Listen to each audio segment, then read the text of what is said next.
Yo, JJK has come back with another banger with episode 6. I didn't talk about last week's episode because like I mentioned before, I want to slow it down with the heavily edited videos. I plan on dropping a very specific, slower paced video soon, along with posting a few more videos this month, so be on the lookout for that. Also, not a lot went down in episode 5, so I'm just gonna give a short summary on it for real. I'll do it in about 4 minutes or less. It'll be a challenge between the two of us. If I do it under 4 minutes, y'all gotta like and subscribe. If I fail, I'll personally do someone's video requests with whoever's comment gets the most amount of likes in 1 week from now. As per usual, I'll have the black lines up to avoid copyright, removing them now and again. Now let's get to it. The episode starts off with Yaga being held in a cell while Gakuganji interrogates him on how to make cursed corpses like Panda. He says that Yaga could be considered for a special grade sorcerer since he could command an army of cursed corpses. Yaga ain't standing a peep though, and is denying knowing how to make them. It cuts to a flashback of Yaga saying his farewells to the cursed corpses in the forest, then shows the goat himself, that's Satoru Gojo of course, Kusakabe, freeing Panda from his shackles. Kusakabe released Panda due to him owing a favor to Yaga, which is letting him and his sister momentarily see his dead nephew again in the form of her cursed corpse. Yaga is being pressed by this wannabe Kakashi who's trying to pry the info out of Yaga on how to make cursed corpses. Yaga thinks he's really bold for trying to fight him solo, but Yaga forgot that this is Jujutsu Kaisen, as you see that Gakuganji pulled up with his guitar, making this sick instrumental.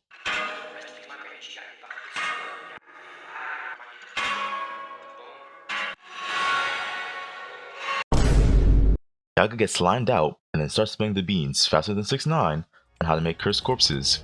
He tells Gakuganji that it's a curse that he's now transferring to him, as Panda comes on the scene and cries his eyes out.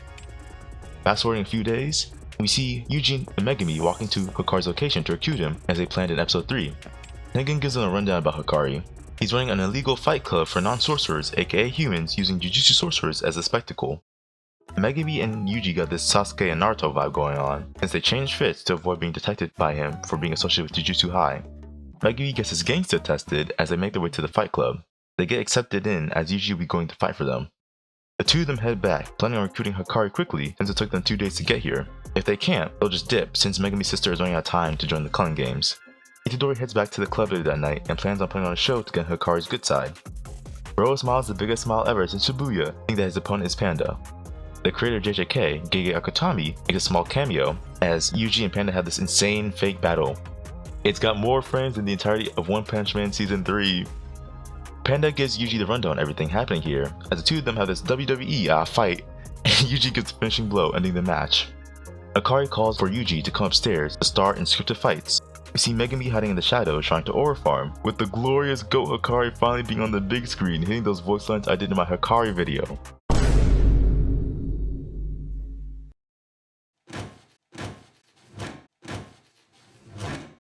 Megumi, you are a bum.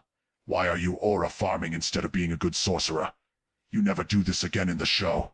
You are truly a potential man. Panda and Megumi have a side convo outside talking about their plans going forward and Kirara's curse technique. Yuji is hitting whatever the heck this is.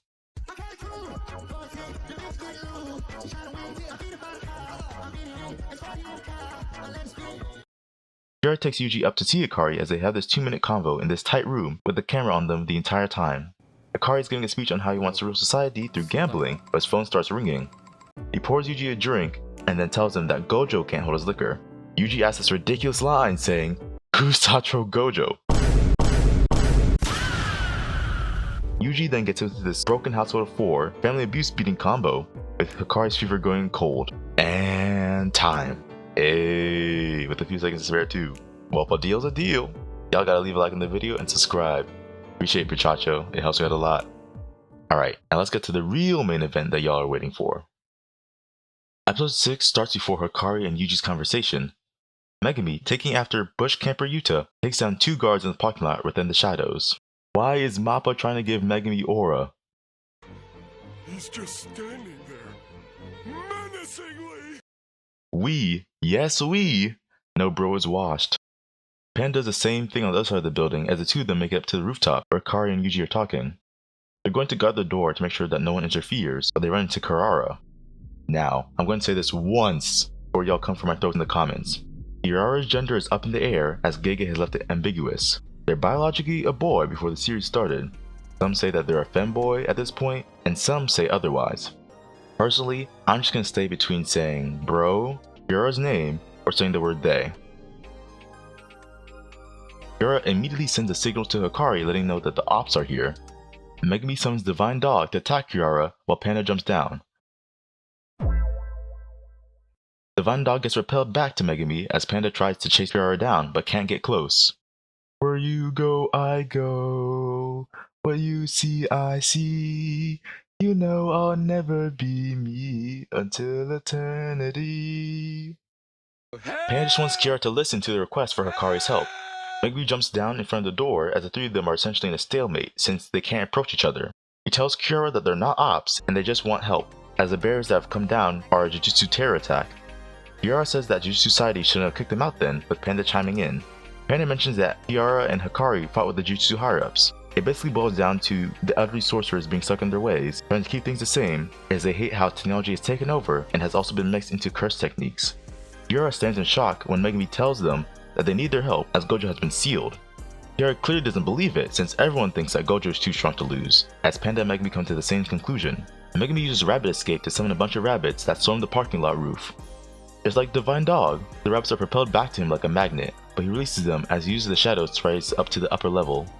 He tries to gauge what the rabbits could and couldn't touch and then asks Panda if he has a star symbol and name on his body. Panda has the word Amai on his body. Megumi is flexing for the fans, finding a similar symbol on himself but with a different name, a crux.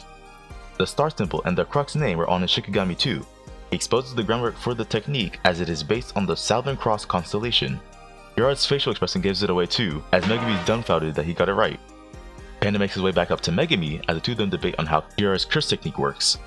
They figure out that it's basically like a set path with a gate at each location. You have to reach a certain star and touch it to access another star, or else Kirara would have just run inside to the room where Hakari and Yuji are. Kirara is standing out there to make sure that they can't get through. So far, they know the locations of 4 stars. One on Megumi, another on Panda, another on Kirara, and lastly, one more star symbol on the door. They figure out there's at least 5 stars involved with the technique. Panda hits us with this accursed line. What are there, 6 or 7? I'm gonna do it again. 6, 7! 6, 6, 7! 6, 7! 6, 7! It has his 6, 7! 6, 7! It has 6, 6, 7! God. Get me out of here before I lose my shit. Referencing how many stars there could be on the Southern Cross. Kirara realizes they figured out the curse technique as Bro proceeds to curb stomp this car as Mario would to a Goomba, sending it flying as it latches onto Panda since it has the same star name as him. Panda tries to toss it off himself, but it flies back, launching him into the air. As this happens, Megumi finds the 5th star and runs towards it. Kirara remarks a coin and tosses it, using the momentum to move faster. Almost reminds me of another guy that uses his technique to move fast. But I digress. Megumi throws a rabbit at Panda, who throws it back at the final star symbol, Mimosa, which now lets Megumi move towards the other stars. However, Kirara gets there first and blocks Megumi's path. Kirara calls out Megumi's last assumption, thinking that they couldn't throw more things at Megumi. Saying it was a bluff, Kirara gives himself the same star as Megumi. This sends the car flying towards him, but at the same time, Divine Dog pops out and rushes towards Kirara. Megumi showing off his battle IQ, as Kirara realizes that he had Divine Dog wedged between a wall and was waiting for this moment to pull it back.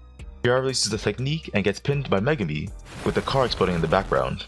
I'm telling y'all, stop giving this man aura. Some stocks are going to crash. I'm literally giving you all insider trading info. I also want to talk about Kirara real quickly. Light manga spoilers ahead, so for those who don't want to hear, skip to this timestamp. Alright, with the anime only skipping ahead, I generally think Kirara was a wasted character. It's been a while since I read the manga in full. I generally don't remember Kirara being useful or doing anything past this arc for the rest of the series. Even with Hakari, he was essentially off screen for the remainder of the series, and even he did significantly more. Kirara had such an interesting curse technique, and it would have been really cool to see in tandem with someone like Toto's curse technique. Imagine getting teleported back and forth, and you can't approach either enemy while also getting your ass beat. You could also sub out Boogie Woogie, or a technique like Mei Mei's Bird Strike, and get a similar effect. What a shame for real, what a shame. If someone does find something about Kirara, let me know, but put a spoiler warning in the comments. Alright, back to the action. While still holding Kirara down, Megumi explains how he was able to suss out Kirara's technique and use it to his advantage to win. He lets Kirara go and then begs Kirara to listen to them. Kirara finally gives the Jujutsu students a chance to explain their reasoning for coming here, but the monitor room door gets blown off and flies past them. We see Itadori spread out on the floor looking like Yamcha as he tells them not to interfere. Megumi got out of there quick! He knows he ain't built for that, and Kirara falls behind him. The stage is now set for Yuji vs Hakari, if you can even call it that, as the flames from the car illuminate the night sky. Hakari keeps punching Yuji, and Yuji gets up each time. Hakari asks why they came to him, and Yuji says that the upperclassmen called him strong.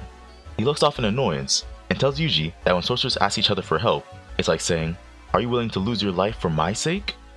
He wants Yuji to show him that fever before he decides to do that. He says it's punk behavior to go out on someone else's orders on a task so serious. Yuji claims that he's a cog and that he'll continue to be a cog sorcerer exercising curses. Hakari is deeply unsatisfied with his answer and throws a mean right hook that launches Yuji towards the roof's wall. He mentions that his curse energy hurts really badly since it's jagged. He turns around, telling Panda and Megumi to get Yuji and leave, but he doesn't sense Yuji sneak up behind him. Hakari jumps back in fear as Yuji explains his purpose as a cog and says that he'll do everything to stick to Hakari until he joins the team. Hakari sees the heat, aka fever, in Yuji's eyes, but goes to punch him again. However, Kirara stops him and can tell that Hakari's gotten worked up over Yuji's fever. He agrees to help Yuji, Megumi, and Panda, as Kirara explains that they hated the Jujutsu higher-ups, but Hakari had the most fever when helping students out from Jujutsu High. It cuts to Kogane announcing a new rule that's been added to the games. Rule number 9. Players may view other players' info. This means it shows their name, their points, the number of rules they've had added, and which colony bear that they're in. This rule gets added since it affects rules number 6 and number 7 of the Culling Games, which are rule number 6, excluding the point value of the player's own life. Players may expend 100 points to negotiate with the Game Master to add one new rule to the Culling Games. Rule number 7, in accordance to the previous rule, the Game Master must accept any new proposed rule unless it has a marked and long-lasting effect on the Culling Game. We see the person that added the rule, a guy with blue hair, a white outfit, bandages around his wrists and legs, and holding a red staff, who appears to be a reincarnated sorcerer. He wonders where his Sukuna is and wants to meet him, most likely to fight. We get introduced to the waffle fanboy farmer himself, Hajime Kashimo. That's where the episode ends, and I can't wait to see what they got cooking up for next week. It seems like they'll officially start playing in the Culling Games based on the next episode preview. This episode was really nice as they added some anime original scenes from the manga fight, giving this battle a sense of extra flair. It really got my own fever going on too. The scene with Kirara using a coin to move faster and Hakari aura farming in the flames were a nice addition. They also changed some things from the manga to the anime, like introducing Kashimo half a chapter early. For those who don't know, JJK is currently adapting 3 manga chapters per episode, except for episode 1, Yuji's execution, and Maki's episode, episode 4, which have additional chapters within the episode. Now, there's no official source stating this as far as I can tell, but you can just look back at the manga and see for yourself. So if you did a guessing game for how many chapters the entire season will cover, you can have a good sense of where the season will end, unless certain future episodes adapt more than 3 chapters per episode. Now, I did spot one thing that threw me off while watching this episode, and that was the scene with Yuji getting up after Hakari's punch. In one scene he's beaten up, but in the next shot he looks almost fine, but right after that, he's back to being injured. It's a slight animation error I noticed when we were watching, but something that concerns me too much. I personally think it was like intentional, to use like a screenshot or something like that. Besides that, solid episode regardless. With that said, leave a like and subscribe if you enjoyed the video. As I mentioned at the start, I got a video that's been in the vault for a while. I also got some wacky video ideas I want to try out that are about gaming. I'm trying to have a mix of like anime and gaming stuff on here so it doesn't feel tied down to one style specifically, especially since I'll be trying to slow down my editing for some stuff. I'll still be pushing out quality content for y'all though, and be trying to grow the channel out more. I see that I can pull views, but y'all gotta show some support to let others know to check out my stuff. Even if it doesn't get many views, I still want to create something wonderful. Besides that, I hope y'all have a wonderful day, afternoon, or night wherever you are, and I'll continue to tell y'all that God loves you. I hope this video brightened your day up a little bit. Leave a like and subscribe if you did. Peace.